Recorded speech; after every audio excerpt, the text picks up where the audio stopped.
పెద్దపల్లి జిల్లా Godavarikhani గంగానగర్లో Singareni millennium క్వార్టర్లను ఆర్జీ1 GM Lalit Kumar ఏటీఐయూసీ నాయకులు పరిశీలించారు. ఈ సందర్భంగా కార్మిక కుటుంబాలు ఎదుర్కొంటున్న సమస్యలను జీఎం అడిగి తెలుసుకున్నారు. ఇక డ్రైనేజీ తాగునీటి సమస్యలతో ఇబ్బందులు పడుతున్నట్లు కాలనీవాసులు అధికారుల దృష్టికి తీసుకువచ్చారు.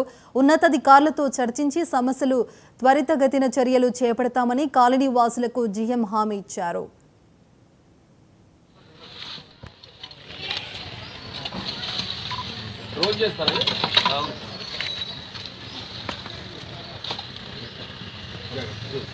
గంగానగర్ మిలినియం క్వార్టర్ల పర్యవేక్షణ చేయడం జరిగింది.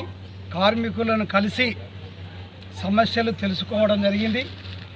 గతంలో సింగరేణి అధికారులు అందరూ కలిసి కార్మికుల సమస్యలు తెలుసుకోవడం పాదయాత్ర అనేది ఉండేది. ఈ మధ్యకాలంలో జరగలేదు. మేము అడగంగానే జీఎం గారు హెచ్ఓడీలు అందరూ కూడా స్పందించి ఈ క్వార్టర్ ఏరియాకు రావడం, సమస్యలు కార్మికులను డైరెక్ట్ తెలుసుకోవడం సంతోషకరమైన విషయం.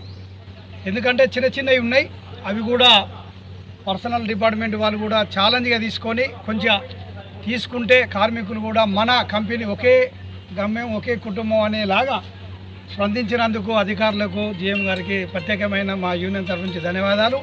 ఎందుకంటే డ్రైనేజీ కానీ వాటర్ కానీ మెయిన్ వాటరు, కరెంటు, డ్రైనేజీ, ఈ పార్కు అనేది ఉంటుంది. కాబట్టి జీఎం చేతిలో ఉన్నది మాత్రము తొందరగానే అతి తొందరగానే చేయడం జరుగుతుంది. ఇవే బులెటిన్ అప్డేట్స్. మరిన్ని అప్డేట్స్ కోసం చూస్తూనే